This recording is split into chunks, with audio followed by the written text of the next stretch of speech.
لله وكفى وسلام على عباده الذين اصطفى أما بعد أعوذ بالله من الشيطان الرجيم بسم الله الرحمن الرحيم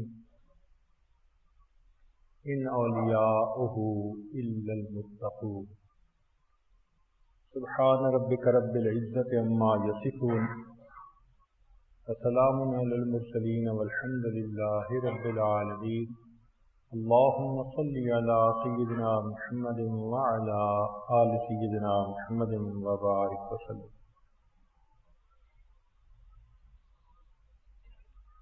تقوی باب افتعال کا اسم مصدر ہے. اس کے معنی ہوتا ہے حفاظت اور پرہیزگاری. اس کا مجرد واقعہ یقی وقایت ہے. عربوں میں مشہور ہے الوقایۃ خیر من العلاج کہ پرہیز علاج سے بہتر ہے. واقن اس کا لفظی مطلب ہوتا ہے بچانے والا. قرآن مجید میں ہے فما لہم من اللہ من واق. حدیث پاک میں بھی اس کا استعمال ہوا ہے.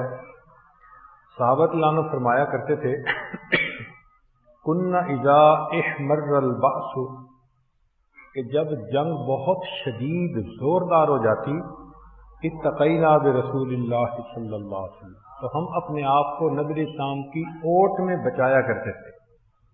تو اس کا لفظی مطلب ہوتا ہے بچانا. چنانچہ انسان شریعت کے اوپر اتنی احتیاط سے عمل کرے کہ وہ گناہوں سے بچ جائے. اس کو تقویٰ کہتے ہیں. حضرت علی رضی اللہ تعالیٰ عنہ فرمایا کرتے تھے التقویٰ ہی الخوف من الجلیل کہ تقویٰ کہتے ہیں اللہ کے خوف کو. والعمل بالتنزیل اور قرآن مجید کے مطابق عمل کرنا. والقناعت بالقلیل اور تھوڑے کے اوپر قناعت کر لینا. والاستعداد لیوم الرحیل اور جو یہاں سے روانگی کا دن ہے اس دن کے لیے تیاری کر لے. اس کو تقویٰ کہتے ہیں. ابن رجب رحمۃ اللہ علیہ فرماتے ہیں اصل التقویٰ ان یجعل العبد بینہ وبین ما یخافہ ویحذرہ وقایتاً تقیہ منہ کہ بندہ اپنے اور گناہوں کے درمیان ایک اوٹ بنا لے تاکہ گناہ کر ہی نہ سکے. جو ایسا کر لے وہ شخص متقی ہے. مشہور واقعہ ہے کہ عمر لانو نے ابی ابن کعب لانو سے پوچھا مت تقویٰ تقویٰ کیا ہے؟ فقال ابی ابن کعب لانو نے فرمایا یا امیر المومنین اما سلکت طریقا فیہ شوک آپ کبھی ایسے راستے پر چلے ہیں جہاں کانٹے ہوں؟ قال نعم عمر لانو نے جواب دیا ہاں. قال فماذا فعلت کہ آپ پھر وہاں کیا کیا آپ نے؟ قال عمر لانو نے کہا اشمر عن ساقی وانظر الى مواضع قدمی پائچے میں نے چڑھا لیے تاکہ نیچے کانٹوں میں کہیں الجھ نہ جائے اور پھر میں اپنے پاؤں رکھنے کی جگہ اس کو غور سے دیکھتا تھا. وَأُقَدِّمُ قَدَمًا وَأُؤَخِّرُ أُخْرَى ایک قدم رکھتا تھا ایک قدم ہٹاتا تھا یعنی جہاں کانٹے ہوتے تھے وہاں سے پاؤں بچاتا تھا. مخافتاً دل میں یہ خوف تھا ان تصیبنی شوکتاً کہ کوئی کانٹا مجھے لگ نہ جائے. فقال ابی ابن کعب تلک التقویٰ ابی ابن کعب نے فرمایا کہ امیر المومنین اسی کا نام تقویٰ ہے کہ انسان زندگی گزارنے کے لیے ایسے پھونک کے قدم اٹھائے کہ قدم کسی گناہ کے اندر ملوث نہ ہو سکے. اس کو تقویٰ کہتے ہیں. پرہیز والی زندگی گزارے. ایک ہوتا ہے گناہ کرنا، یہ تو بہت دور کی بات ہے، جہاں گناہ کا شبہ ہو، شک ہو، اس شبہ والے کام سے بھی بچنا، تاکہ کوشچن ہی نہ ہو گناہ کا، پاسبلٹی ہی نہ ہو گناہ کی۔ اس لیے اللہ رب العزت کو متقی لوگوں سے بہت پیار ہے۔ قرآن مجید میں بارہا جگہوں پر تقوی کے بارے میں فضائل ہیں، ثمرات ہیں کہ جو انسان تقوی اختیار کرے گا تو اللہ رب العزت کی طرف سے اس کو کیا کیا نعمتیں ملیں گی۔ چنانچہ پہلی نعمت تقوی سے انسان کو کیا ملتا ہے؟ انہل مخرج من کل ضیق، کہ یہ تقوی ہر تنگی سے نکلنے کا سبب ہے۔ کوئی بھی تنگی ہو، رزق کی تنگی ہے، حالات کی تنگی ہے، انسان کہیں الجھ گیا ہے، پھنس گیا ہے، چاہتا ہے کہ مجھے کوئی مخرج نظر آئے کہ میں نکلوں یہاں سے، اور نکل نہیں پاتا۔ عام طور پہ لوگ ایسے حالات میں عاملوں کے پیچھے بھاگتے ہیں، اور عامل لوگ بھی بہت تجربہ کار ہوتے ہیں، انہوں نے جواب گھڑا ہوتا ہے کسی نے کچھ کر دیا ہے، اور کسی نے کچھ کر دیا ہے اس جواب سے یہ مطمئن ہو جاتا ہے، اور پھر سوچنا شروع کر دیتا ہے کہ چچا نے کیا، پھپھو نے کیا، بھائی نے کیا، بہن نے۔ الٹا قطع رحمی کا بھی مرتکب ہوتا ہے، اور چونکہ حالات ٹھیک نہیں ہوتے اس لیے جب پھر عملیات والوں کے پاس جاتے ہیں وہ کہتے ہیں کسی نے بہت سخت کیا ہے، اسی میں الجھا رہتا ہے۔ اب قرآن مجید کا نسخہ سنیے، اللہ رب العزت ارشاد فرماتے ہیں وَمَن يَتَّقِ اللَّهَ يَجْعَل لَّهُ مَخْرَجًا، جو تقوی اختیار کرے گا اللہ اس کے لیے مخرج، ایگزٹ، راستہ نکال دے گا اس مصیبت کے ماحول سے نکلنے کا۔ ہم نے ہوٹلوں میں دیکھا جو کام کرنے والے ہوتے ہیں، صفائی کرنے والے، ان کے پاس ایک ماسٹر کی ہوتی ہے۔ جس کمرے میں انہوں نے صفائی کرنی ہے یا کوئی چیز پہنچانی ہے وہ ماسٹر کی سے دروازہ فوراً کھول لیتے ہیں۔ تو اکثر جب کسی کو میں ماسٹر کی سے دروازہ کھولتے دیکھتا ہوں تو مجھے تقوی یاد آتا ہے کہ شریعت نے اس ماسٹر کی کا نام تقوی رکھا ہوا ہے کہ تم تقوی اختیار کر لو، ماسٹر کی تمہارے ہاتھ میں ہے۔ اللہ تعالیٰ ہر مصیبت میں، پریشانی میں تمہارے لیے راستہ نکال دیں گے، اور یہ کسی دنیا والے کا قول نہیں ہے جو دھوکہ دے دیتے ہیں، بندے کو لیٹ ڈاؤن کر دیتے ہیں۔ یہ مالک الملک کا قول، یہ اللہ رب العزت کا بتایا ہوا اصول ہے۔ وہ فرما رہے ہیں من یتق اللہ، جس نے تقوی اختیار کیا، یجعل لہ مخرجا، اللہ تعالیٰ اس کے لیے حالات میں سے نکلنے کا راستہ نکال دیں گے۔ وہ پروردگار جو یونس علیہ السلام کو مچھلی کے پیٹ سے نکال سکتا ہے، وہ چاہے تو ہمیں بھی حالات کی مچھلی کے پیٹ سے نکال سکتا ہے۔ ہم بھی تو کئی مرتبہ گھر جاتے ہیں نا چاروں طرف، مچھلی کے پیٹ میں بھی اندھیرا اور حالات میں گھرے ہوئے بندے کو بھی اندھیرا۔ کاروبار ایسا بند ہوتا ہے چلنے کا نام نہیں لیتا، کہیں بیٹے کا رشتہ بند، کہیں بیٹی کا رشتہ بند، کام ہوتے ہوتے اٹکتے ہیں، تو پریشان ہو کے بندہ کہتے ہیں کہ میرے ساتھ ہو کیا رہا ہے؟ تو بھائی کسی نے کچھ نہیں کیا، یہ اپنے نفس کا کیا دھرا ہے۔ اگر ہم تقوی کی زندگی گزارنا شروع کر دیں گے، اللہ رب العزت ہمارے حالات میں سے خود بخود نکلنے کا ایک راستہ بنا دیں گے۔ تو تقوی اختیار کرنے کی ضرورت ہے۔ پھر یہ بھی فرمایا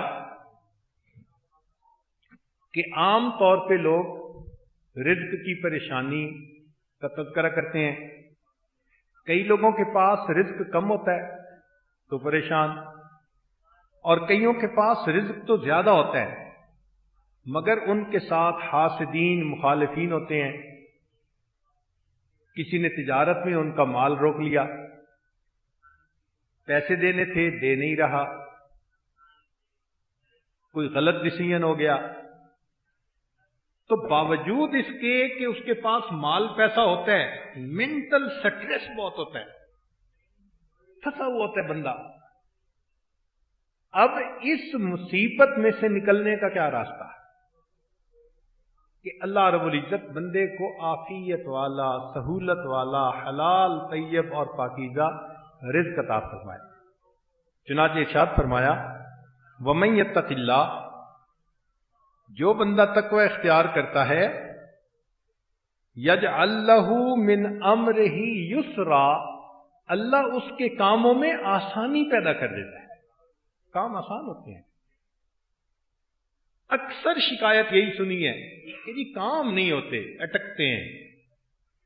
تو بھئی دیکھیے قرآن مجید اس کا حل بتا رہا ہے کہ ان کاموں کو کروانے کا آسان طریقہ کہ تقوی اختیار کرو، اللہ تعالیٰ کام آسان کریں گے. اور یاد رکھیں جب اللہ تعالیٰ کام آسان کرنے کا ارادہ کرتے ہیں تو کڑیاں خود بخود جڑتی چلی جاتی ہیں. وہ کام جو مصیبت بنے ہوتے ہیں وہ بہت آسانی سے ہو جاتے ہیں. انسان حیران ہوتا ہے. اور اللہ تعالیٰ پھر ایسی طرف سے رزق دیتے ہیں، فرمایا وَيَرْزُقْهُ مِنْ حَيْثُ لَا يَحْتَسِبُ، ایسی طرف سے اللہ رزق دیتے ہیں جس کا گمان ہی نہیں ہوتا، سوچا بھی نہیں ہوتا کہ ادھر سے رزق ملے گا، ادھر سے رزق مل جاتا ہے. ایک آرڈر مل جاتا ہے، ایک ڈیل ہو جاتی ہے، ایک ایسا معاملہ ہو جاتا ہے کہ بندہ حیران ہوتا ہے کہ اللہ نے کیا میرے لیے آسانیاں کر دی. اور پھر تقوی سے انسان کو اللہ تعالیٰ کی طرف سے خصوصی علم بھی ملتا ہے. اسی کے بارے میں پہلے گفتگو رہی وَاتَّقُوا اللَّهَ وَيُعَلِّمُكُمُ اللَّهُ، کہ اگر تم تقوی اختیار کرو گے تو اللہ رب العزت تمہیں علم عطا فرمائیں گے. تقوی کی ایک خوبی یہ بھی ہے کہ متقی بندے کے اعمال اللہ جلدی قبول فرماتے ہیں. چنانچہ قرآن مجید میں فرمایا انما یتقبل اللہ من المتقین، اللہ تعالیٰ متقیوں کے اعمال قبول فرما لیتے ہیں. کتنا خوش نصیب ہے وہ انسان کہ جس کے اعمال مالک الملک کے دربار میں قبول ہو جانے.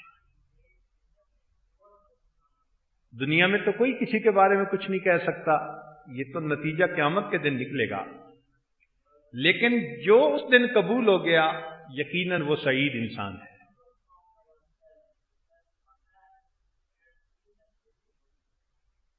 اور قیامت کے دن کی سختیوں میں سے اللہ تعالیٰ اسی کو بچائیں گے جو متقی ہوگا. چنانچہ پل صراط پر لوگ جائیں گے تو کٹ کٹ کے گریں گے. جتنا دنیا میں شریعت پر چلنے میں پھسلے تھے اتنا پل صراط پہ چلتے ہوئے پھسلیں گے. جو دنیا میں جتنا شریعت کے اوپر استقامت کے ساتھ چلا وہ پل صراط پر اتنا استقامت کے ساتھ چلے گا.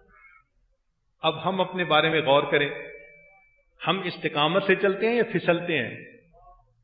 ذرا مسجد سے باہر قدم رکھا ادھر نگاہ پڑی تو پھسل گئے نا. ذرا کسی سے کچھ مخالفت ہوئی غیبت کرنی شروع کر دی پھسل گئے. کوئی معاملہ ہوا جھوٹ بول دیا پھسل گئے.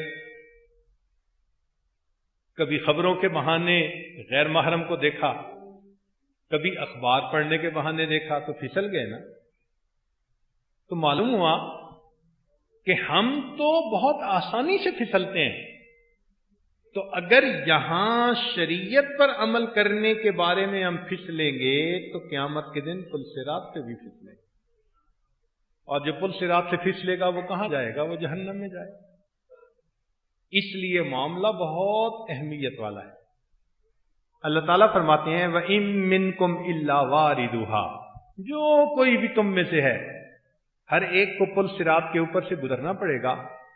کان علی ربک حتما مقضیہ، یہ تیرے رب کے نزدیک حتمی فیصلہ شدہ بات ہے. ثم ننجی الذین اتقوا، ہم نجات دیں گے ان کو جو متقی ہوں گے. ونذر الظالمین فیہا جثیا، اور جو ظالم ہوں گے ان کو اوندے منہ جہنم میں گرائیں گے. تو تقوی ایسی سواری ہے جو پل صراط کے اوپر سے انسان کو محفوظ پار اتار دے گی۔ تو دنیا کی پریشانیاں بھی اس سے ختم ہوتی ہیں اور روز محشر کی پریشانی بھی ختم۔ اس تقوی کی وجہ سے اللہ رب العزت انسان کو باطن کا نور عطا فرماتے ہیں۔ چنانچہ ارشاد فرمایا ان تتقوا اللہ یجعل لکم فرقانا، اگر تم تقوی اختیار کرو گے تو اللہ تعالیٰ تمہیں فرقان عطا فرمائے گا۔ فرقان کہتے ہیں فرق بین الحق والباطل، یہ ایک فراست ہوتی ہے، ایک نور ہوتا ہے، ایک سمجھ ہوتی ہے بندے کو، اس کو اچھے برے کی فوراً تمیز ہو جاتی ہے، فوراً پتہ چل جاتا ہے۔ تو کتنی بڑی نعمت ہے۔ آپ دیکھیں اندھیرے میں کوئی بندہ چل رہا ہو تو اس کو تو پتہ نہیں چلتا کہ یہ پلاسٹک کی چیز پڑی ہے یا سانپ پڑا ہوا ہے، روشنی ہو تو پتہ چل جاتا ہے۔ اسی طرح جس میں تقوی نہ ہو اس کو پتہ نہیں چلتا کہ یہ میرا دوست ہے یا میرا دشمن ہے، یہ کام میرے لیے فائدے مند ہوگا یا میرے لیے ذلت کا باعث بنے گا۔ مگر جو متقی لوگ ہوتے ہیں اللہ تعالیٰ ان کو ایسی فہم، ایسی سمجھ دے دیتے ہیں، اس کی وجہ سے وہ پھر کھرے کھوٹے کو پہچانتے ہیں، دوست دشمن کو پہچانتے ہیں، اچھے اور برے کو پہچان لیتے ہیں۔ اللہ تعالیٰ سے یہ قوت فرقان، نور فرقان مانگنے چاہیے کہ اللہ تعالیٰ ہمیں عطا فرما دے۔ پھر متقی بندے سے اللہ تعالیٰ محبت فرماتے ہیں، فَإِنَّ اللَّهَ يُحِبُّ الْمُتَّقِينَ، اس لیے کہ اللہ تعالیٰ متقی لوگوں سے محبت فرماتے ہیں، اور متقی بندے کے ساتھ ہیں اللہ تعالیٰ۔ وَاعْلَمُوا أَنَّ اللَّهَ مَعَ الْمُتَّقِينَ، چنانچہ جب بھی کہیں دو گروہ ہوں گے تو جس کے اندر تقوی ہوگا اللہ کی مدد اسی کے ساتھ ہوگی۔ آج ہم زندگی میں کوئی ایسا معاملہ ہو تو مادی اسباب اختیار کرتے ہیں کہ جی ہم مضبوط ہو جائیں، ان سے انسان کو کامیابی نہیں ملتی۔ تقوی اختیار کرے تاکہ اللہ کی مدد ساتھ ہو جائے، اور یاد رکھنا جس پلڑے میں اللہ کی مدد اتر آتی ہے وہ پلڑا پوری کائنات سے بھاری ہو جاتا ہے۔ تو اللہ تعالیٰ کو مدد کو اپنے ساتھ لینے کے لیے تقوی کی ضرورت ہے۔ ایسے لوگوں پر پھر اللہ تعالیٰ برکتوں کو نازل فرماتا ہے۔ ارشاد فرمایا وَلَوْ أَنَّ أَهْلَ الْقُرَىٰ آمَنُوا وَاتَّقَوْا لَفَتَحْنَا عَلَيْهِمْ بَرَكَاتٍ مِّنَ السَّمَاءِ وَالْأَرْضِ، اگر یہ بستی دیسوں والے ایمان لاتے، تقوی اختیار کرتے، ہم آسمان اور زمین سے برکتوں کے دروازوں کو کھول دیتے۔ صحت میں برکت، وقت میں برکت، مال میں برکت، عزت میں برکت، اولاد میں برکت، دین میں برکت، ہر چیز میں برکت۔ آج چیزیں تو سب ہوتی ہیں لوگوں کے پاس، برکت نہیں ہوتی۔ بچے تو 3 ہیں، سنتا کوئی بھی نہیں۔ گھر میں بیوی بھی ہے، کوآپریٹ نہیں کرتی۔ مال ہے، وبال جان بنا ہوا ہے۔ تو ہوتا سب کچھ ہے مگر ہر چیز پریشانی دے رہی ہوتی ہے۔ یہ کیسے انسان کے لیے سکون کا باعث بنے، اللہ کے قرب کا باعث بنے، اس کے لیے تقوی کو اختیار کرنے کی ضرورت ہے۔ چنانچہ یہ تقوی کے وہ فوائد ہیں جو قرآن مجید کے اندر ہیں۔ ایسے لوگوں کو مبارک اور بشارت قرآن مجید میں دی گئی۔ چنانچہ اللہ تعالیٰ فرماتے ہیں الا ان اولیاء اللہ لا خوف علیہم ولا هم يحزنون الذین آمنوا وکانوا یتقون لهم البشرى فی الحیات الدنیا وفی الآخرہ۔ اللہ کی طرف سے مبارکیں اور بشارتیں ہیں ایسے لوگوں کے لیے کہ تم دنیا کے اندر تقوی بھری زندگی گزار رہے ہو۔ متقی بندے کا کوئی بال بیکا نہیں کر سکتا۔ جو نقصان پہنچانا چاہے گا وہ خود منہ کی کھائے گا، جو ان کے لیے گڑھا کھودے گا وہ خود اس میں گرے گا۔ چنانچہ اللہ تعالیٰ ارشاد فرماتے ہیں وَإِن تَصْبِرُوا وَتَتَّقُوا، اگر تم اپنے اندر صبر ضبط پیدا کرو اور اپنے اندر تقوی پیدا کرو، لا یضرکم کیدہم شیئا، ان کے مکر تمہارا بال بیکا نہیں کر سکتے، جو مرضی کر لے۔ سبحان اللہ، اس سے بڑی گارنٹی اور کیا ہو سکتی ہے مومن کے لیے؟ تو ان تقوی کے فوائد پر نظر رکھیں تو جی چاہتا ہے کہ واقعی زندگی میں تقوی جتنا ہو اتنا کم ہے۔ خواہ مخواہ مخالفین دشمنوں کے ساتھ الجھے پھرتے ہیں، بیٹھ کے پلان کرتے ہیں، جو قدم ایک اٹھاتے ہیں آگے، دو قدم پیچھے، اس لیے کہ عقل جو استعمال ہو رہی ہوتی ہے، اس عقل کی بجائے اگر اللہ کی مدد استعمال ہوتی تقوی اختیار کرنے کی وجہ سے، تو اللہ تعالیٰ پھر خیر کا معاملہ فرما دے۔ سیدنا یوسف علیہ السلام کے ساتھ ان کے بھائیوں نے ہر وہ برا کام کیا جو ہو سکتا تھا، جدا کیا، کنویں میں ڈالا، بیچ دیا، قتل کرنے تک تو وہ آمادہ تھے۔ تو اپنی طرف سے تو انہوں نے جو کر سکتے تھے وہ کر دیا، لیکن ان کا کیا بگڑا؟ اللہ رب العزت نے انہیں وہاں کنعان سے اٹھایا اور لا کر مصر میں درخت ان کو اللہ تعالیٰ نے تخت کے اوپر بٹھا دیا۔ تو بگڑا تو کچھ نہیں۔ تندیے باد مخالف سے نہ گھبرا اے عقاب، یہ تو چلتی ہے تجھے اونچا اڑانے کے لیے۔ جتنا ان کے مخالف لوگ ہوتے ہیں اللہ ان کو اور عزتوں سے نوازتا ہے۔ تو فرمایا کہ اگر تم صبر کرو گے، ان تصبروا وتتقوا لا یضرکم کیدہم شیئا۔ مدارس چلانے والے اکثر ایسی صورتحال میں پھنس جاتے ہیں، کوئی مخالفین کھڑے ہو جاتے ہیں، کوئی بدخواہ کھڑے ہو جاتے ہیں، پریشان کرتے ہیں۔ ان کے لیے سب سے آسان طریقہ تقوی اختیار کریں، اللہ مدد فرمائے۔ ہمارے حضرت خواجہ محمد عبد المالک صدیقی رحمۃ اللہ علیہ کا ایک مدرسہ تھا پسونڈا، دہلی کے قریب۔ تقسیم سے پہلے سینکڑوں بچے قرآن پڑھتے تھے۔ جب تقسیم کا عمل شروع ہوا تو اساتذہ نے مشورہ دیا کہ حضرت ہم مدرسہ بند کر دیں۔ حضرت نے فرمایا بھائی قرآن پڑھا جاتا ہے، میرا دل نہیں چاہتا کہ قرآن بند ہو، اللہ ہمارا محافظ ہے۔ لو جی، ان دنوں میں بھی بچے رہے اور پڑھتے رہے۔ ایک دن مدرسے کے ایک استاد شہر جانے کے لیے مدرسے سے باہر نکلے تو ارد گرد سکھوں کی آبادیاں تھیں، بستیاں تھیں۔ تو ایک سکھ ہل چلا رہا تھا زمین میں، وہ چھوڑ کے قریب آیا اور پوچھتا ہے کہ میاں جی، تو اس نے اس سے بات کی۔ اس نے کہا کہ میاں جی آپ لوگوں نے کوئی فوج بلوائی ہوئی ہے؟ آپ لوگوں نے فوج بلوائی ہوئی ہے؟ تو وہ سمجھدار تھے، انہوں نے کہا ہاں، کیوں؟ کہنے لگا کہ یہ قریب کی بستی والے سکھوں نے 3 مرتبہ مشورہ کیا کہ یہ اپنے خنجر، تلواریں، کرپانے لے کے نکلیں اور جتنے بچے ہیں ان سب کو مولی گاجر کی طرح کتر کے رکھ دیں۔ 3 دفعہ حملہ کرنے کے لیے آئے، جب مدرسے کی دیوار کے قریب پہنچتے تھے ایسے لگتا تھا آگے فوج کھڑی ہوئی ہے، تو یہ واپس چلے جاتے تھے۔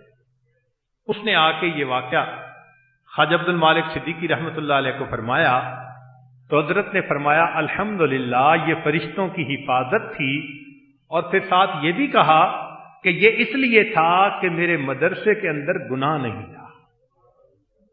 حضرت بچوں کی تربیت پہ بڑی نظر رکھتے تھے اور چھوٹے بڑے بچوں کا اختلاط نہیں ہونے دیتے تھے۔ چھوٹے چھوٹے الگ رہتے تھے، بڑے الگ رہتے تھے، اور اس پر بڑی نظر رہتی تھی کہ بچہ کوئی خلاف شرع کام نہ کرے۔ تو حضرت فرماتے ہیں کہ اس تقوی کی وجہ سے اور شریعت پر عمل کی وجہ سے اللہ نے حفاظت فرما دی۔ تو جو بندہ بھی متقی ہوگا اللہ تعالیٰ اس کو دشمنوں کے مکر سے، قید سے، تدبیروں سے بچائیں گے. پھر اللہ تعالیٰ اس بندے کی کوتاہیوں کو بھی معاف فرمائیں گے. ارشاد فرمایا وَلَوْ أَنَّ أَهْلَ الْكِتَابِ آمَنُوا وَاتَّقَوْا لَكَفَّرْنَا عَنْهُمْ سَيِّئَاتِهِمْ، ہم ان کے گناہوں کو معاف کر دیتے. تو کوتاہیاں سب معاف. پھر رہ گئے نیک عمل. تو نیک عمل پر عام بندے کا اجر نہیں، زیادہ اجر، کئی گنا زیادہ. چنانچہ حدیث پاک میں ہے کہ متقی آدمی کی 2 رکعت نفل غیر متقی کی 1000 رکعت نفل سے زیادہ افضل ہوتی ہے. تو متقی بندے کو اجر بھی زیادہ. سنیے قرآن عظیم الشان، فرمایا وَمَن يَتَّقِ اللَّهَ يُكَفِّرْ عَنْهُ سَيِّئَاتِهِ وَيُعْظِمْ لَهُ أَجْرًا. پھر اللہ تعالیٰ اجر بہت دیتا ہے. ماشاءاللہ، خزانوں کے منہ کھول دیتے ہیں متقی بندے کی عبادت پر. تو ہمیں چاہیے کہ ہم اپنی زندگی میں تقوی کو اختیار کریں تاکہ اللہ کا قرب نصیب ہو. یہ وہ نعمت ہے جس کو پہلی امتیں بھی حاصل کرنے کی کوشش کرتی رہیں. اللہ تعالیٰ قرآن مجید میں فرماتے ہیں وَلَقَدْ وَصَّيْنَا الَّذِينَ أُوتُوا الْكِتَابَ مِنْ قَبْلِكُمْ وَإِيَّاكُمْ أَنِ اتَّقُوا اللَّهَ. تحقیق ہم نے پہلی امتوں کو بھی، پہلے لوگوں کو بھی وصیت کی، اور تمہیں بھی یہی وصیت کرتے ہیں کہ تم تقوی اختیار کرو. معلوم ہوا کہ شروع سے یہ وصیت نصیحت رہی کہ تقوی اختیار کرو. قرآن مجید نے اس کو تفصیل سے بتایا. غور کیجئے، فرمایا اذ قال لهم نوح الا تتقون. نوح علیہ السلام نے بھی یہ پیغام دیا. اذ قال لهم اخوهم ہود الا تتقون. اذ قال لهم اخوهم صالح الا تتقون. اذ قال لهم اخوهم لوط الا تتقون. اذ قال لهم شعیب الا تتقون. تو معلوم ہوا کہ یہ جتنے انبیاء تشریف لائے یہ ایک ایسا حکم تھا جو ساری امتوں کو ملا، تقوی اختیار کرو. سیدنا علی رضی اللہ عنہ فرماتے تھے سعادت الناس فی الدنیا الاسخیاء، کہ انسانوں میں سب سے زیادہ سعادت مند اور سردار لوگ وہ ہیں جو دنیا میں سخیوں. وسعادت الناس فی الآخرہ الاتقیاء، اور آخرت میں وہ سردار ہوں گے جو دنیا میں متقی ہوں. اللہ اکبر کبیرہ. نبی علیہ الصلوۃ والسلام نے ارشاد فرمایا صحابی کو اسی کا بتقوی اللہ فإنہا رأس کل شیء. میں تمہیں تقوی کی وصیت کرتا ہوں، یہ ہر اچھائی کی جڑ بنیاد ہے، ہر اچھائی کی بنیاد ہے. ایک جگہ فرمایا علیک بتقوی اللہ فإنہا جماع کل خیر. یہ ہر خیر کو جمع کرنے والی.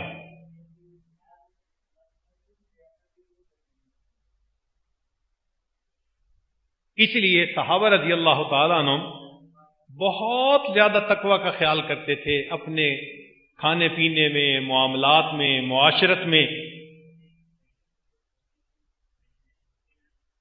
ابن مبارک رحمۃ اللہ علیہ فرماتے ہیں ترک فلس من حرام افضل من 100 فلس یتصدق بها. 1 روپیہ جو حرام ہوتا ہے اس کو چھوڑ دینا اللہ کے راستے میں 100 درہم 100 روپیہ خرچ کرنے سے زیادہ بہتر ہوتا ہے. تم 100 درہم صدقہ بے شک نہ کرو، 1 حرام اور مشتبہ روپے کو تم چھوڑ دو اللہ کے لیے. ابن ابی دنیا نے اپنی کتاب میں یہ لکھا لَتَرْكُ دَانُكٍ مما یکرہ اللہ احب الی من 500 حج.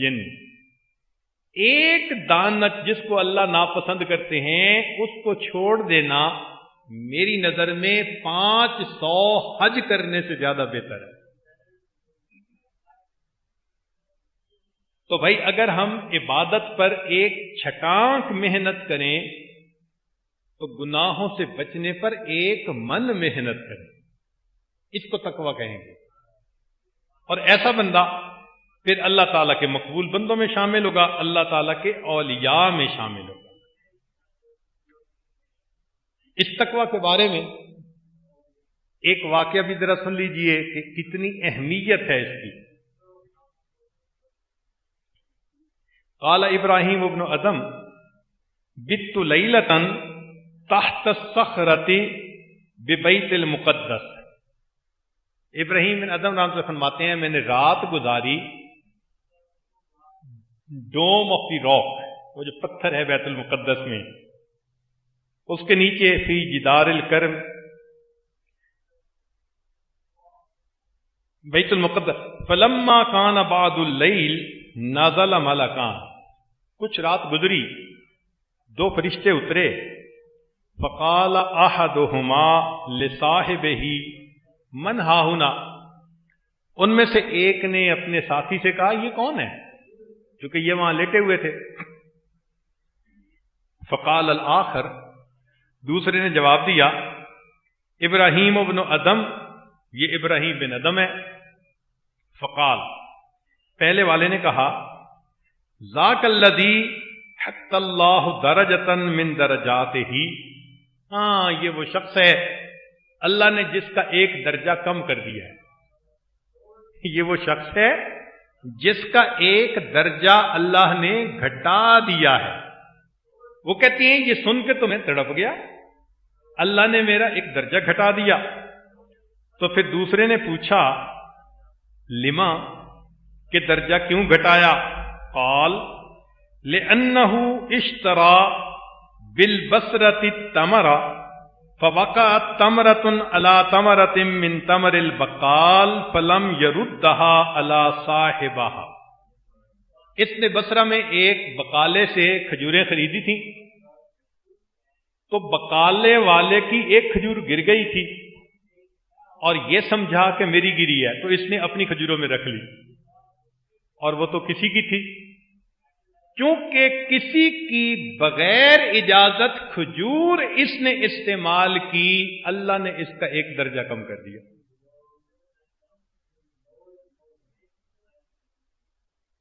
قال ابراہیم فمدیت الی البصرۃ واشتریت التمر من ذلک الرجل وأوقعت تمرة على تمرة ورجعت إلى بيت المقدس وبت في الصخرة.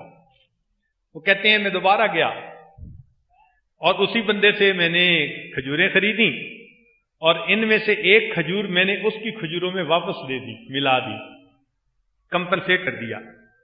کہتے ہیں پھر میں آیا اور پھر آ کے بیت المقدس کے اندر میں عبادت کے لیے ٹھہر گیا.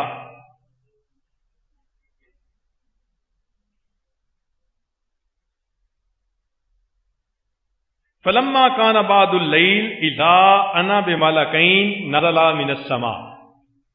کچھ رات گزری تو پھر دو فرشتے نازل ہوئے. فقال احدہما لصاحبہ من ہا ہنا. ان میں سے پھر ایک نے دوسرے سے پوچھا یہ کون؟ فقال الآخر ابراہیم ابن ادم.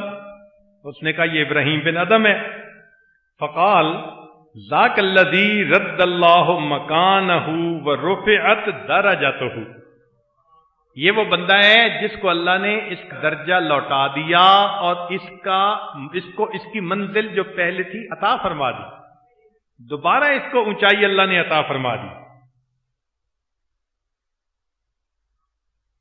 اب اس سے اندازہ لگائیں کہ ایک کھجور کے اوپر اگر اللہ رب العزت کی نظر میں درجہ گھٹ جاتا ہے تو جہاں حساب ہی کوئی نہ ہو، پھر وہاں کیا بنے گا؟ ہم سوچیں نا کہ آخر ہم مصیبتوں میں کیوں گرتے ہیں؟ اس وجہ سے گرتے ہیں. اور عامل لوگ کہتے ہیں کسی نے کچھ کر دیا. بھئی کسی نے کیا کرنا، ہمارا اپنا ہی کیا دھرا ہے سارا کچھ. ہم اگر تقوی اختیار کریں گے تو پھر اللہ رب العزت کے ہاں ہمارا مقام ہوگا، اللہ تعالی ہم سے محبت فرمائیں گے.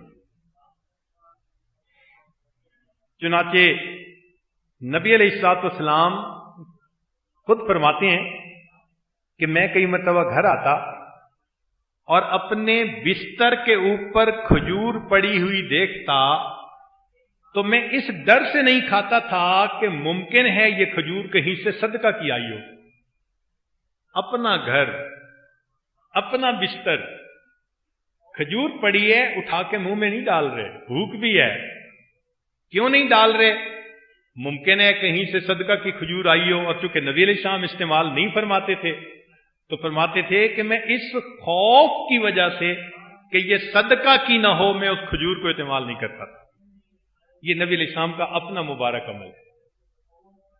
سیدنا صدیق اکبر عنہ کا عمل، غلام نے ایک مرتبہ کوئی کھانے کی چیز دے دی، جب کھا لیا تو پھر اس نے بتایا کہ زمانہ جاہلیت میں میں نے کوئی جھاڑ پھونک کی تھی اور ان لوگوں کے ہاں شادی تھی تو انہوں نے کھانا مجھے دیا، فرمایا تو نے تو مجھے مار ڈالا. اب حلق میں انگلی ڈالی اور کہہ کی کہ جو پیٹ میں ہے باہر نکل جائے. جب کہہ ہو گئی اور پیٹ کے اندر کم چیز رہ گئی تو اب باقی نہیں نکلتی تھی، تو پھر انہوں نے بہت زیادہ پانی پیا، بہت زیادہ پانی پی کر پھر انگلی ڈال کے کہہ کی تو پانی کے ساتھ بقیہ بھی غذا نکل آئی. فرمانے لگے اگر مجھے پتا چلتا کہ میری جان نکلنے کے ساتھ میرے پیٹ کی صفائی ہوگی، میں جان نکلنے تک صفائی کرتا رہتا. میرے پیٹ میں یہ چیز جا نہیں سکتی. اتنا خیال رکھتے تھے رزق حلال کا. سیدنا عمر لانو بیت المال کے اندر خوشبو آئی، پرفیوم آئی. بیوی نے کہا کہ جی میں تقسیم کر دیتی ہوں. تم تقسیم نہیں کر سکتی. اس نے کہا میں بالکل ہاتھوں کو بھی نہیں لگنے دوں گی. فرمایا ہاتھوں کو تو نہیں لگنے دو گی، تقسیم کرتے ہوئے جو خوشبو آئے گی وہ بھی تو آخر آئے گی نا. میں نہیں چاہتا کہ آپ تقسیم کریں. اتنا خیال اس کا. سیدنا عمر لانو اپنے گھر میں کوئی کام کر رہے ہیں امور حکومت کا، دروازہ کھٹکھٹایا، پوچھا کون؟ جواب ملا علی ابن ابی طالب. اے بھائی علی مرحبا، تشریف لائیے. جب علی لانو اندر داخل ہوئے تو پوچھا ذاتی کام کے لیے آئے ہیں یا کوئی امور مملکت حکومت کے بارے میں کوئی کام ہے؟ ان کا نہیں، میں تو ویسے ہی کرٹسی کال کے لیے آیا ہوں ذاتی طور پہ. تو عمر لانو جو کام کر رہے تھے وہ چیزیں بھی رکھ دیں اور جو چراغ جل رہا تھا پھونک مار کے اس کو بجھا دیا تو اندھیرا ہو گیا. علی لانو بڑے حیران. عمر مہمان کے آنے پہ روشنی جلاتے ہیں، بجھاتے تو نہیں ہے. اے بھائی علی آپ نے ٹھیک کہا، مہمان کے آنے پر روشنی جلاتے ہیں بجھاتے نہیں، لیکن مجھے اور آپ کو زیب نہیں دیتا ہم ذاتی باتیں کرتے رہیں اور بیت المال کے پیسے کا تیل جلتا رہے. ہمیں یہ چیز سوٹ نہیں کرتی. اس وجہ سے پھر اللہ رب العزت کی ان کے اوپر خصوصی عنایتیں تھیں. یہ تقوی اللہ اکبر انسان کو اللہ کا دوست بنا دیتا ہے. آج ہماری غلطیوں میں سے ایک بڑی غلطی یہی ہے کہ ہم فرائض واجبات سنن کا موٹا موٹا خیال رکھتے ہیں، جہاں تقوی کا معاملہ آتا ہے وہاں ہم بالکل آنکھیں بند کر لیتے ہیں. بھائی دیکھیں اتنی بڑی مشین ہے اور اس میں ایک چھوٹا سا پیچ نہیں لگا ہوا تو وہ مشین تو نہیں چلتی. اس مسجد کے اندر کتنے بلب لگے ہوئے ہیں، لیکن پیچھے فیوز نکال دیں تو بجلی ختم. یہ تقوی اسی طرح فیوز کی مانند ہے. جب زندگی میں سے یہ نکل جاتا ہے تو پھر نور جو اللہ کی طرف سے عطا ہوتا ہے وہ ختم ہو جاتا ہے. اس کو اختیار کیے بغیر چارہ نہیں. کوئی بندہ ایسا نہیں جس کے اندر تقوی نہ ہو اور وہ اللہ کا ولی بنے. اللہ فرماتے ہیں ان اولیاءہ الا المتقون، اس کے ولی وہی ہوتے ہیں جو متقی ہوتے ہیں. ہمارے اور اکابر کی زندگی میں ایک بنیادی فرق جو ہے وہ اسی تقوی کا ہے. اکابر کا تقوی کتاب ہے، اس میں ذرا واقعات پڑھیں تو پتہ چل جائے گا کہ وہ کتنا محتاط زندگی گزارتے تھے اور ہم کتنا بے احتیاطی کرتے ہیں، پرواہ نہیں ہوتی. ایک مرتبہ عائشہ صدیقہ رضی اللہ تعالی عنہ اپنے بھانجے عبداللہ ابن زبیر عنہ سے ناراض ہو گئیں، اور ناراض ہونے کی وجہ بھی کیا تھی کہ ان کو جو پیسہ ملتا تھا وہ اسی وقت صدقہ کر دیتی تھیں، اپنے اوپر خرچ ہی نہیں کرتی تھیں. حتیٰ کہ روزے سے تھیں اور کئی ہزار درہم ملے، صدقہ کر دیے. باندی نے کہا جی کہ کچھ دیں میں افطاری کا سامان لاؤں، تو مان لگے تم پہلے بتاتی، مجھے تو یاد ہی نہیں رہا. یہ حالت تھی اللہ کے راستے میں خرچ کرنے کی. اس بات پر عبداللہ ابن زبیر عنہ نے یہ کہہ دیا کہ خالہ کو اتنا زیادہ پیسہ خرچ نہیں کرنا چاہیے، کچھ اپنے لیے رکھنا چاہیے. اتنی سی بات سے خفا ہو گئی. تم کون ہوتے ہو مجھے اللہ کے راستے میں مال خرچ کرتے پر روکنے والے؟ اور یہ قسم اٹھا لی کہ میں تو اس سے آئندہ نہیں بات کروں گی. عبداللہ ابن زبیر عنہ بھانجے تھے، آخر ان کو پتہ چلا کہ خفا ہیں خالہ اماں. وہ آئے اور پاؤں سے لپٹ گئے کہ جب تک آپ راضی نہیں ہوگی میں پاؤں نہیں چھوڑوں گا. روئے دھوئے، آخر بچے تھے، بھانجا تو بیٹے کی مانند ہوتا ہے، تو دل پسیج گیا. اب جو قسم کا کفارہ ہوتا ہے وہ 10 بندوں کو کھانا کھلانا یا ایک غلام آزاد کرنا. سیدہ عائشہ صدیقہ رضی اللہ تعالیٰ عنہ نے وقفے سے 50 غلام آزاد کیے اور پھر روتی تھیں کہ افسوس میں نے قسم کیوں توڑی. ایک غلام آزاد کرنا ہے شریعت نے کہا، انہوں نے 50 غلام آزاد کیے اور پھر دل میں ڈر تھا کہ میں نے ایسا کیوں کر دیا. اللہ اکبر کبیرہ. اس کو تقویٰ کہتے ہیں. فرماتی ہیں کہ جب نبی علیہ الصلوۃ والسلام میرے گھر کے اندر مدفون تھے تو میں چلی جاتی تھی.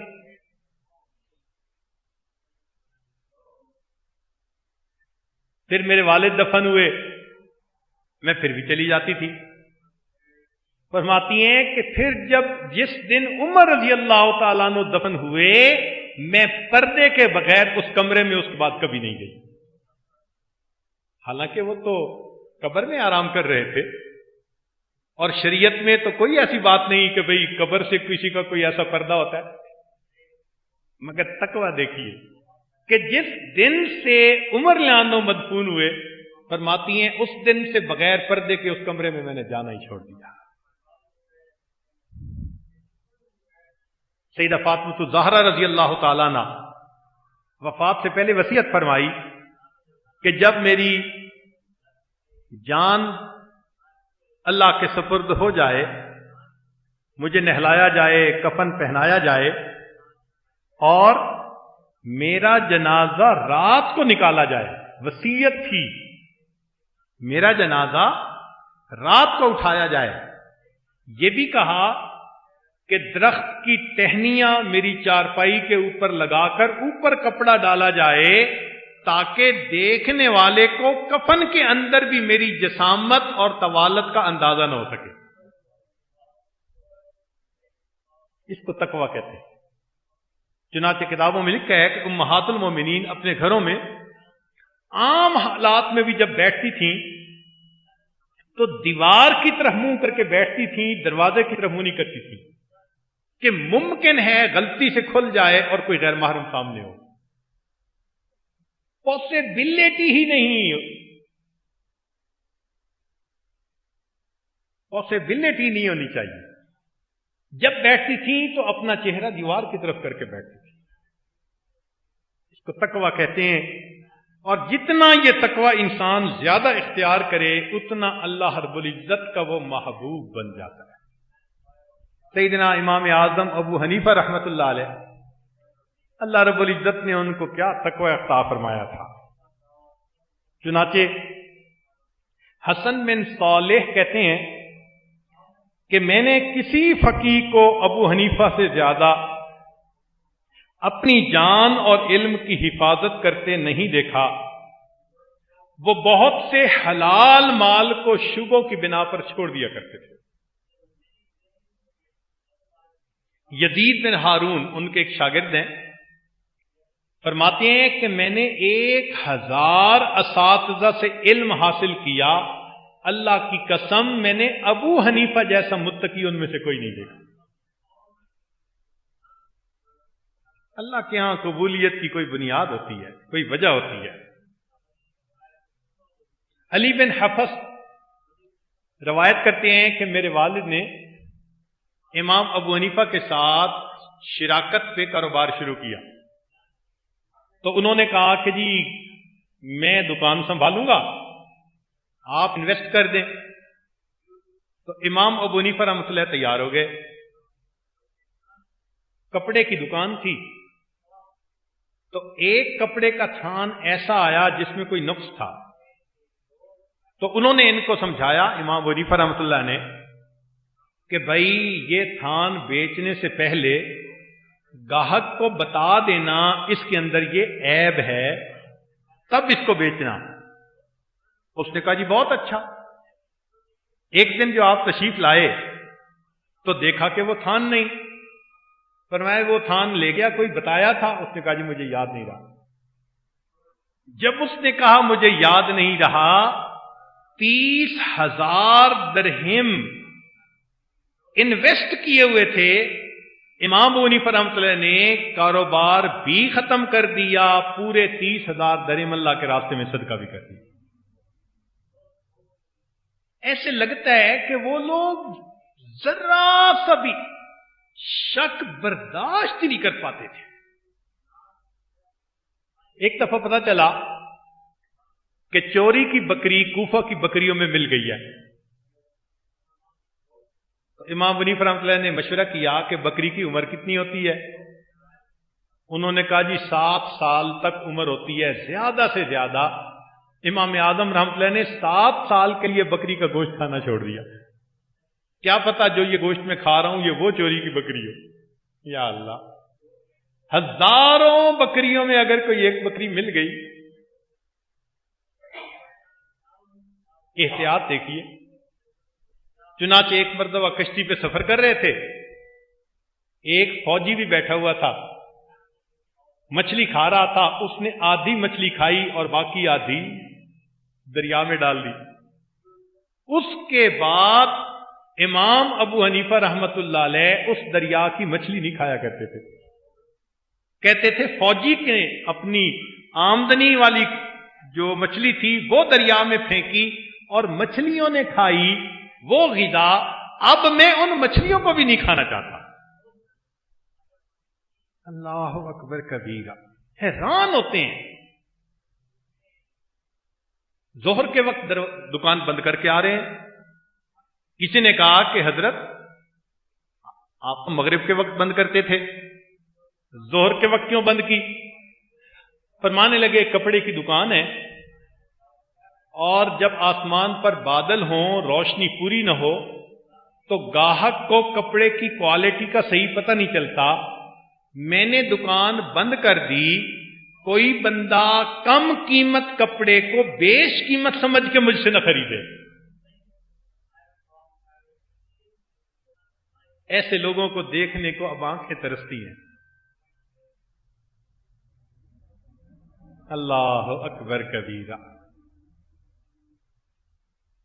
وکیع بن جراح کہتے ہیں امام ابو حنیفہ رحمۃ اللہ کے پاس ایک عورت آئی اور کہنے لگی کہ میرے پاس کپڑا ہے، حاجت مند ہوں، میں بیچنا چاہتی ہوں۔ بھائی کتنے میں بیچیں گی؟ اس نے کہا 100 ریال میں، 100 درہم میں۔ کہنے لگے نہیں کپڑا زیادہ ہے، قیمتی ہے، تمہیں پتہ نہیں اس کی قیمت کا، تم تھوڑی قیمت لگا رہی ہو۔ اس نے کہا کہ 200 درہم میں. فرمان لگے کہ نہیں، تمہیں ابھی بھی اندازہ نہیں، قیمتی کپڑا ہے. اس نے کہا 300 درہم. نہیں بھائی قیمتی ہے. اچھا 400 درہم. تو جب 400 درہم پہ آئی تو فرمانے لگے کہ گھر کے کسی مرد کو لے کر آؤ تب خریدوں گا. اب احتیاط دیکھو کہ کہیں چوری کا کپڑا نہ ہو. تو فرمایا مرد کو لے کے آؤ تب خریدوں گا. وہ اپنے خاوند کو لے کر آئی. امام صاحب نے اس کپڑے کو 500 درہم کے بدلے خریدا کہ کسی کا نقصان کیوں ہو. یہ خیر خواہی آج ہمارے اندر ہے؟ سوچیں تو صحیح ذرا. خریدنے والے کا جی کرتا ہے کہ وہ بغیر پیسے دیے چیز اٹھا کے لے آئے، اور بیچنے والے کا دل کرتا ہے کہ سب سے زیادہ جو کباڑ کی چیز ہو اس پہ سونے کا بھاؤ لگائے.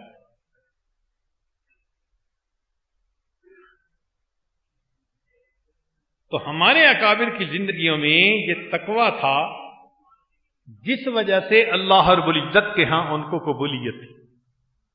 چنانچہ امام اعظم رحمت اللہ علیہ نے ایک مرتبہ ارادہ کیا کہ میں اپنے گھر کے کام کے لیے ایک باندی لیتا ہوں. تو عبداللہ ابن مبارک رحمۃ اللہ فرماتے ہیں 10 سال مشورہ کرتے رہے اپنے ساتھیوں سے کہ کس علاقے کی باندی شریعت کی تمام شرائط کے مطابق بالکل صحیح ہوتی ہے. 10 سال فیصلہ نہیں کیا.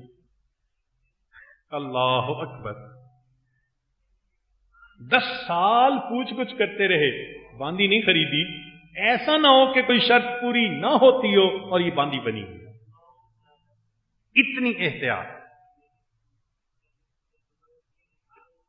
خارجہ ان کے ایک شاگرد تھے، وہ فرماتے ہیں میں نے حج پہ جانا تھا تو میں نے کہا کہ حضرت میری ایک باندی ہے، میں آپ کے گھر چھوڑ دیتا ہوں، مجھے 4-5 مہینے حج پہ لگ جائیں گے تو واپس آؤں گا تو اپنے گھر لے جاؤں گا.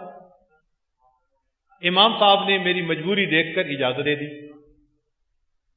میں جب 5 مہینے کے بعد واپس آیا، امام صاحب سے ملاقات ہوئی تو میں نے کہا کہ حضرت میں باندی کو بہت سمجھا کے گیا تھا کہ آپ کی خوب خدمت کرے اور کوئی تکلیف نہ پہنچنے دے، تو اس دوران میری باندی نے اچھی خدمت کی یا نہیں کی؟ تو مسکرا کر فرمایا کہ میں نے تو تیری باندی کو دیکھا ہی نہیں ہے.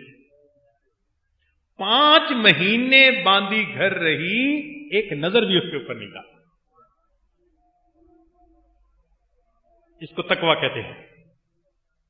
یہ وہ تقویٰ تھا کہ جس کی وجہ سے اللہ رب العزت کے ہاں ان کو قبولیت. حاکم وقت نے ایک مرتبہ کہا کہ جی میں آپ کو چیف جسٹس بناتا ہوں. فرمایا نہیں میں نہیں بنتا. اس نے کہا وعدہ کرو پھر تم فتویٰ نہیں دو گے. اب جان چھڑانی تھی، وعدہ کر لیا. گھر میں تھے تو گھر کی کسی عورت نے ایک مسئلہ پوچھا تو فرمایا کہ حماد، اپنے بیٹے کا نام لیا، حماد سے مسئلہ پوچھ لو. اس نے کہا آپ کیوں نہیں بتا رہے؟ فرمانے لگے کہ میں نے حاکم وقت سے عہد کیا کہ میں آج کے بعد فتویٰ نہیں دوں گا. وعدہ حاکم سے کیا اور گھر کی عورت کو بھی پھر مسئلہ نہیں بتا رہے. پھر اللہ نے کیا کہ دوسرا اچھا حاکم آیا اور اس نے امام صاحب کی اس شرط کو ختم فرما دیا، تو آپ نے پھر فتویٰ دینا شروع کر دیا. اتنی احتیاط سمجھ میں ہی نہیں آتی. سخت گرمی کا موسم، دھوپ میں کھڑے ہیں تو آپ کے ایک شاگرد یزید بن ہارون وہ گزرے. کہنے لگے حضرت پسینہ آ رہا ہے، اتنی سخت گرمی ہے، دھوپ میں کھڑے ہیں، یہاں سائے میں آ جائیں. فرمانے لگے کہ اس بندے نے مجھ سے قرض حسنہ لیا ہوا ہے اور آج کی ڈیٹ اس نے دی تھی کہ میں آپ کو قرض دے دوں گا. میں قرض لینے کے لیے آیا ہوں، اس کی دیوار کے سائے میں اگر کھڑا ہوں گا تو کہیں وہ میرے مال کا سود نہ بن جائے کہ میں نے اس سے نفع پایا، میں اس کے گھر کے سائے سے بھی فائدہ نہیں اٹھانا چاہتا۔ امام ابو یوسف رحمت اللہ علیہ، جنہوں نے امام ابو حنیفہ رحمت اللہ علیہ کی صحبت پائی اور چیف جسٹس بنے اپنے وقت کے، فرماتے ہیں کہ الحمدللہ میں نے پوری زندگی فیصلہ کرتے ہوئے کسی ایک فریق کا لحاظ نہیں کیا کہ ایک کی فیور کر دی ہو یا ایک کے ساتھ نرمی کر دی ہو۔ کہتے ہیں نہیں، ایک مرتبہ میری زندگی میں ایسا ہوا کہ ایک بندے نے ہارون رشید پر مقدمہ کر دیا جو حاکم وقت تھا، تو فرماتے ہیں کہ جب وہ بندہ آیا تو میں نے ہارون رشید کو اس کے ساتھ کھڑا کیا، ہارون رشید کو اس کے ساتھ کھڑا کیا، وہ نصرانی تھا۔ اب ایک نصرانی کھڑا ہے اور ایک طرف وقت کا بادشاہ وہ کھڑا ہے، تو کہنے لگے کہ جب میں نے مقدمہ سنا تو میرے دل کے اندر ایک خیال پیدا ہوا، کتنا اچھا ہوتا کہ ہارون رشید مقدمہ جیتتا۔ جب میں نے مقدمہ سنا تو نصرانی کے حق میں میں نے فیصلہ دیا، اگرچہ فیصلہ نصرانی کے حق میں دیا، آخری عمر تک رویا کرتے تھے میرے دل میں خیال کیوں آیا کہ ہارون رشید جیت جاتا، اس پہ رویا کرتے تھے کہ دل میں یہ خیال کیوں آیا۔ اللہ اکبر، ایسے لگتے ہیں یہ الگ دنیا تھی کوئی ان لوگوں کی۔ اب ہمیں سمجھ میں بات آ جائے گی، ہمارے مسئلے کیوں اٹکتے ہیں، ہمارے دل نرم کیوں نہیں ہوتے، ہمارے دل کے اندر غفلت کیوں ہے، ہمارے لیے شریعت پر چلنے میں مشکلات کیوں ہیں، ہم شیطان کا آسانی سے لقمہ کیوں بن جاتے ہیں۔ ان سب کا لب لباب ہماری زندگیوں میں تقوی نام کا بھی نہیں ہے، تقوی نام کا بھی نہیں ہے۔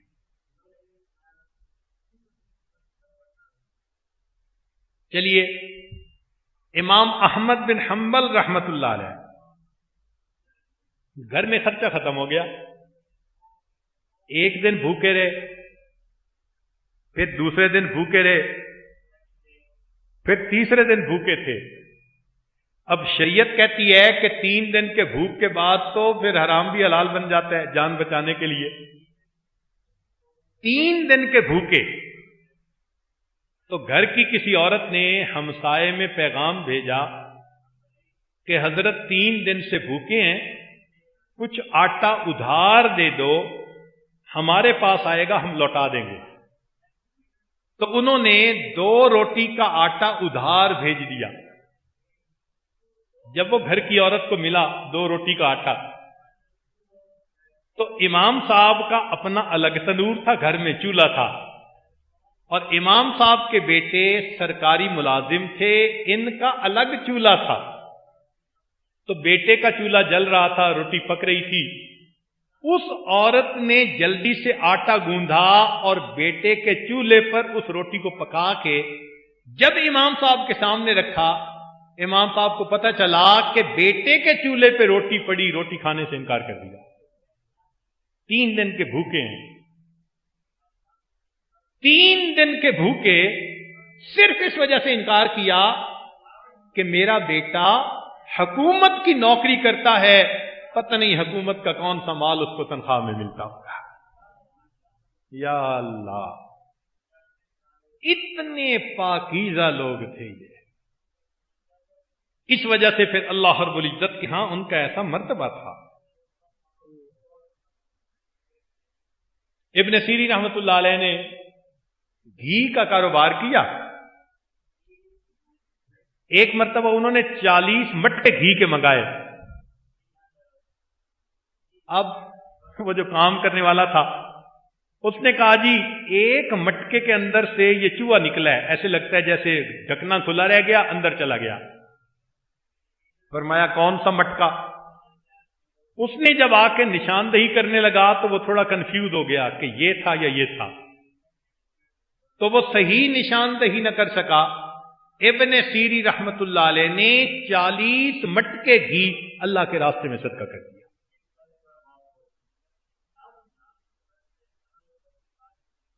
یہ اکابرین کا تقویٰ تھا جس وجہ سے اللہ رب العزت کے ہاں ان کو یہ مقام ملا تھا۔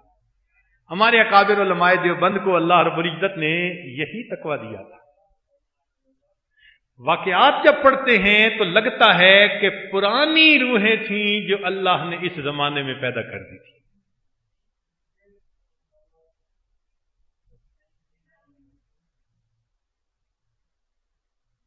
چنانچہ حضرت گنگوئی رحمت اللہ علیہ، ان کے دادا بڑے نمبردار تھے گاؤں کے، اور بڑی زمینیں تھیں۔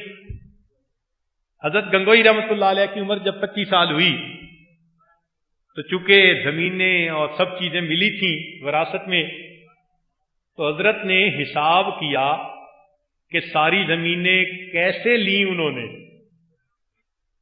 کس سے لیں۔ تو چند زمینیں ایسی بھی تھیں کہ جو رہن میں لوگوں نے رکھی، ادا نہ کر سکے، پھر انہی کے نام چلتی آئیں۔ تو حضرت نے ان لوگوں کو بلا بلا کے ان کی زمینوں کے پیسے واپس کیے، حتیٰ کہ واپس کرنے میں ساری زمینیں بیچنی پڑ گئی۔ تو ساری زمینیں بیچ دی، آخری بندہ تھا، اس کو بھی اس کے پیسے دینے تھے، تو اپنی بیوی سے کہا مجھ پر احسان کرو، اپنے زیور دے دو۔ بیوی کے زیور بیچ کر اس کا حق ادا کر دیا۔ سمان لگے میں قیامت کے دن اللہ کے سامنے اس حال میں نہیں جانا چاہتا کہ کوئی میرا بھی گریبان پکڑنے والا۔ اللہ اکبر کبیرہ۔ حضرت سہارنپوری رحمت اللہ علیہ، حضرت مولانا خلیل احمد سہارنپوری رحمت اللہ علیہ مدرسے میں پڑھاتے تھے، تو ان کے لیے محتمم صاحب نے موٹا قالین بچھا دیا تھا کہ جی حضرت اس پر بیٹھ کر حدیث پڑھایا کریں۔ تو حدیث کا درس دینے کے لیے موٹے قالین پر بیٹھتے تھے، جیسے حدیث کا درس ختم ہوتا تھا موٹے قالین سے نیچے فرش پر بیٹھ جاتے تھے۔ فرماتے تھے یہ میرے پڑھنے کے لیے بچھایا ہوا ہے، اب پڑھانے کے بعد اس پر بیٹھنے کا میرے لیے جواز نہیں ہے۔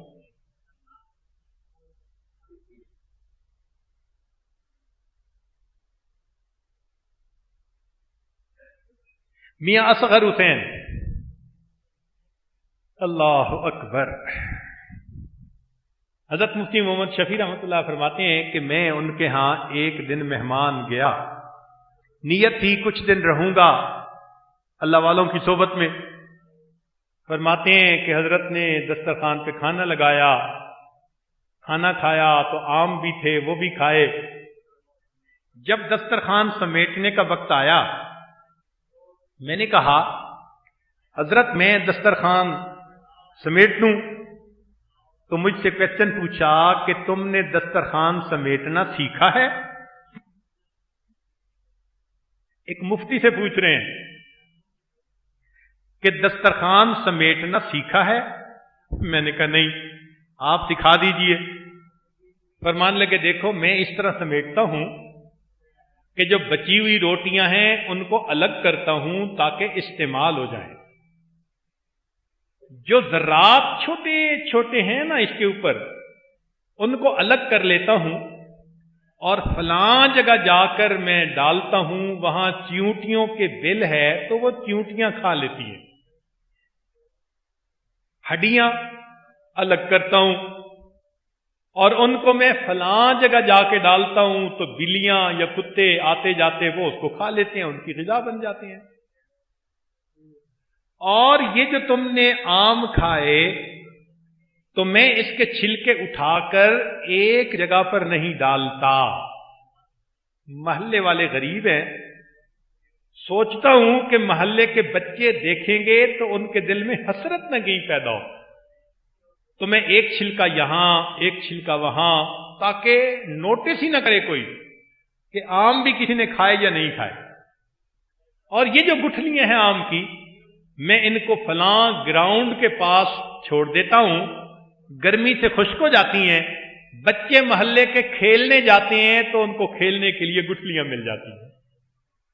یہ دسترخوان اس طرح سمیٹتے تھے۔ ہم نے کبھی سوچا کہ ایسے بھی دسترخوان سمیٹا جاتا ہے؟ یا اللہ، واقعات تو اتنے ہیں کہ شاید بتانے لگیں تو رات ہی گزر جائے، مگر نمونہ کے طور پر اتنے ہی کافی ہیں کہ ہمارے اکابر کو اللہ رب العزت نے ایسا تقوی عطا فرمایا تھا جس وجہ سے ان کو پھر اللہ کے ہاں قبولیت بھی تھی۔ حضرت تھانوی رحمۃ اللہ کا مشہور واقعہ ہے، ایک جگہ سے آنے لگے ریل پر تو انہوں نے گنے کی گٹھڑی بھی دے دی، تو وقت کم تھا، ساتھی کو بھیجا بھائی جاؤ اس کی ٹکٹ بنوا لو۔ اس نے کہا جی گاڑی تو چلنے والی ہو گئی، اب چل پڑی۔ تو فرمایا کہ اچھا وہ جو گاڑی کے اندر ہوتے ہیں نا چیک کرنے والا، اس سے بنوا لو۔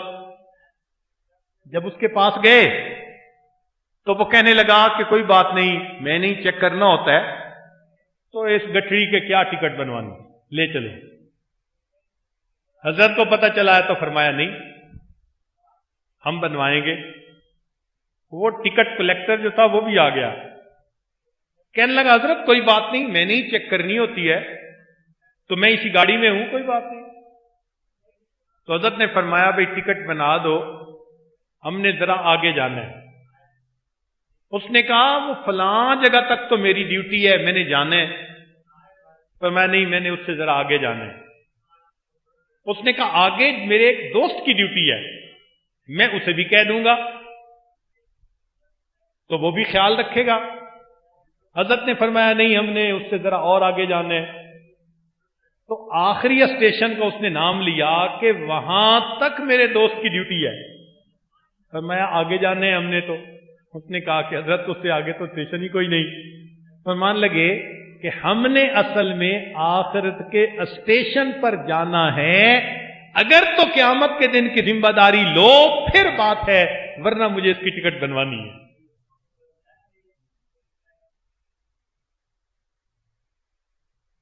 اللہ اکبر کبیر۔ حضرت کے خلفاء میں سے ایک صاحب آئے حضرت تھانوی رحمۃ اللہ کو ملنے کے لیے، اور ان کے ساتھ بچہ بھی تھا۔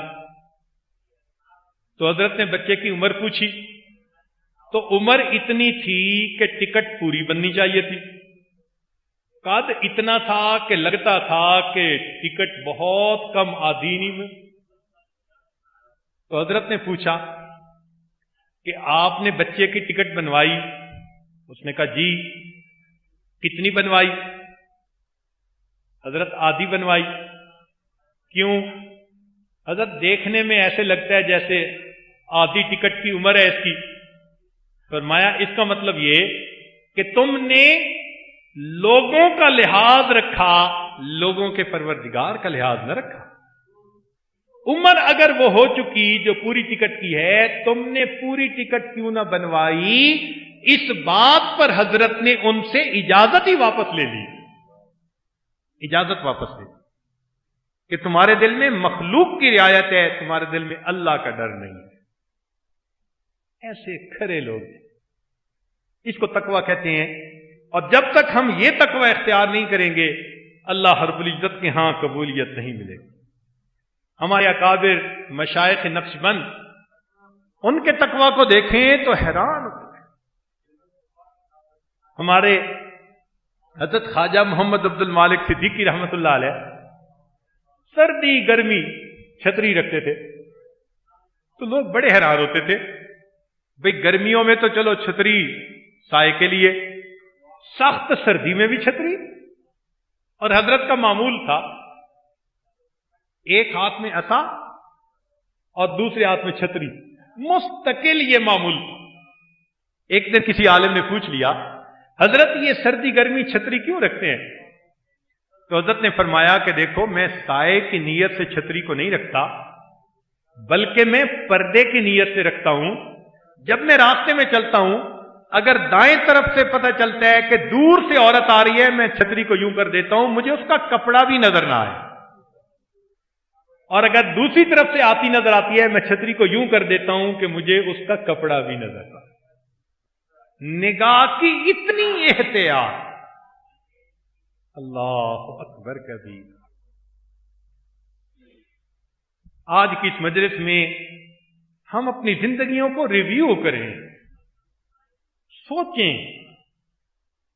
جب گاڑی چل نہیں نہ رہی ہوتی تو کہیں نہ کہیں کوئی جام ہوتی ہے چیز، کوئی لاک لگا ہوتا ہے جو کھل نہیں رہا ہوتا، گاڑی پٹری پہ نہیں چڑھتی۔ ہم بھی ہر دفعہ آتے ہیں، نیتیں کرتے ہیں، لیکن وہ لاک وہیں لگا رہتا ہے، اور پھر ہم کہتے ہیں جی کہ ہم تو اعتکاف میں بھی گئے، 10 دن بھی گزارے، بدلا تو کچھ نہیں۔ بھئی بدلے گا تو صحیح جب لاک کھولیں گے نا، یہ لاک تو ہم نے کھولنا ہے نا۔ کسی کو کیا پتا ہماری زندگی کیا ہے، یہ معاملہ تو اللہ کے ساتھ ہے۔ تقویٰ وہ چیز ہے کہ جس کو دوسرا بندہ چیک نہیں کر سکتا کہ اس کی نیت کیا ہے، اس کا معاملہ بندے اور اللہ کے درمیان۔ اس لیے ہم آج کی مجلس میں گزشتہ زندگی کی جو غلطیاں ہیں ان کے بارے میں ارادہ کریں کہ ان کو ہم مکافات کریں گے اس کی، اور آئندہ شبہ والی چیز کو چھوڑیں گے اللہ رب العزت کی رضا کے لیے، مشتبہات سے بچیں گے کس لیے؟ اللہ کے لیے۔ الحلال بین والحرام بین وبینہما مشتبہات، حلال اور حرام بالکل واضح ہے، درمیان میں شبہ والی چیز ہے۔ عمر لانو فرماتے تھے ہم شبہ کے ڈر پر 90% حلال مال کو بھی اللہ کے لیے چھوڑ دیا کرتے تھے، 90% حلال مال کو شبہ کے ڈر پہ ہم چھوڑ دیا کرتے تھے۔ اچھا دل میں یہ سوال آئے گا، او جی ہم چھوڑ دیں تو پیچھے کیا بچے گا؟ پیچھے برکت بچے گی، اور وہ برکت آپ کو غنی کر دے گی، محتاج نہیں ہونے دے گی۔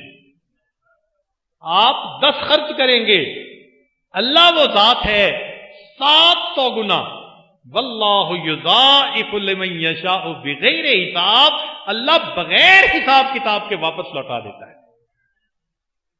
تو یہ نہیں کہ ہم اللہ کے لیے چھوڑیں گے تو بس وہ گئی ہر چیز، نہیں، اس دینے والے کے خزانے بڑے ہیں، وہ تو دیکھتے ہیں نا۔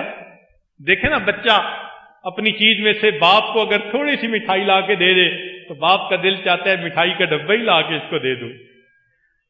تو ایک بچہ اگر باپ کو تھوڑی سی چیز دے دیتا ہے یا باپ کے کہنے پہ بھائی کو دے دیتا ہے تو باپ کا دل چاہتا ہے کہ پورے مٹھائی کا ڈبہ دے دیتا۔ اللہ کی رضا کے لیے اگر کوئی بندہ کچھ تھوڑا چھوڑے گا، سوچیں پھر اللہ اس کو کتنا عطا فرمائے گا۔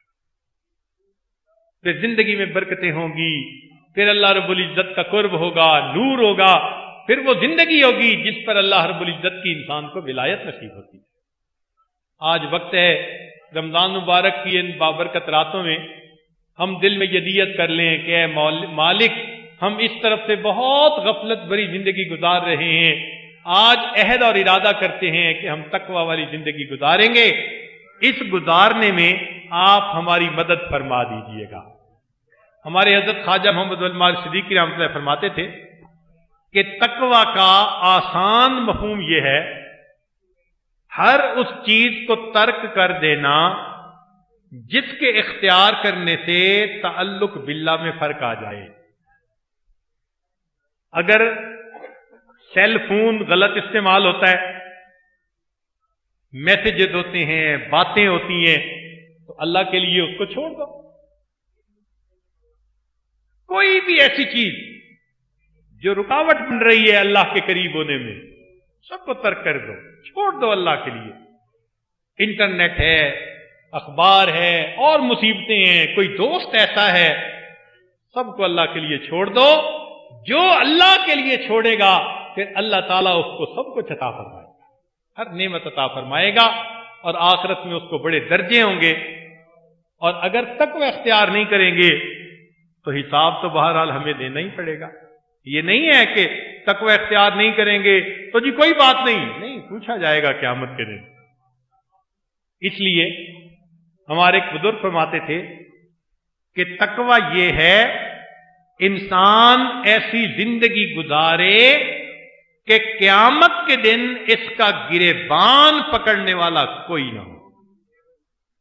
ذرا توجہ سے سنیے، انسان ایسی زندگی گزارے کہ قیامت کے دن اس کا گریبان پکڑنے والا کوئی نہ ہو۔ اور اگر کوئی گریبان پکڑنے والا کھڑا ہو گیا تو قیامت کے دن بچ نہیں سکے گا۔ آج وقت ہے اپنے معاملات کو سیدھا کرنے کا، اور پھر قیامت کے دن پیش بھی ایک ایک نے ہونا ہے۔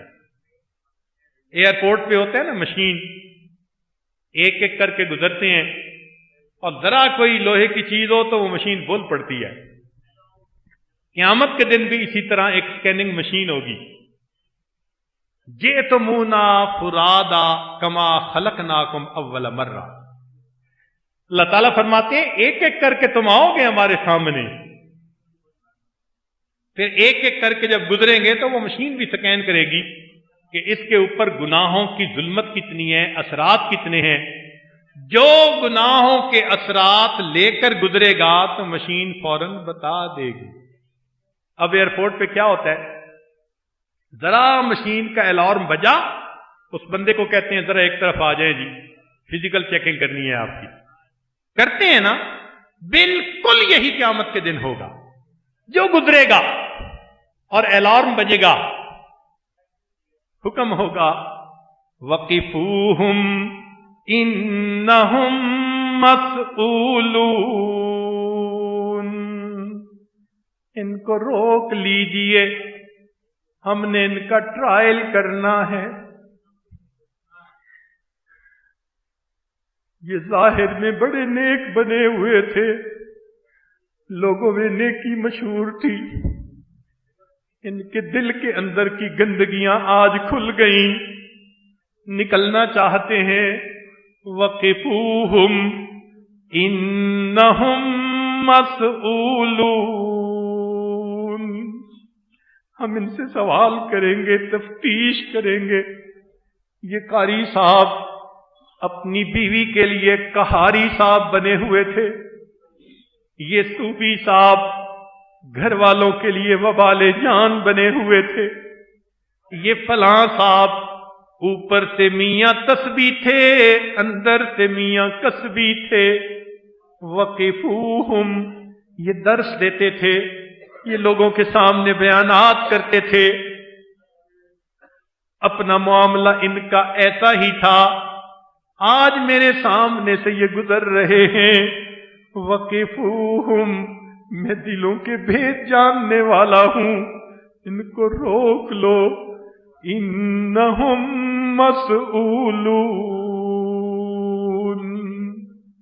ہم ان سے سوال کریں گے، پوچھیں گے، اور اس دن کے سوال کا کون جواب دے سکے گا؟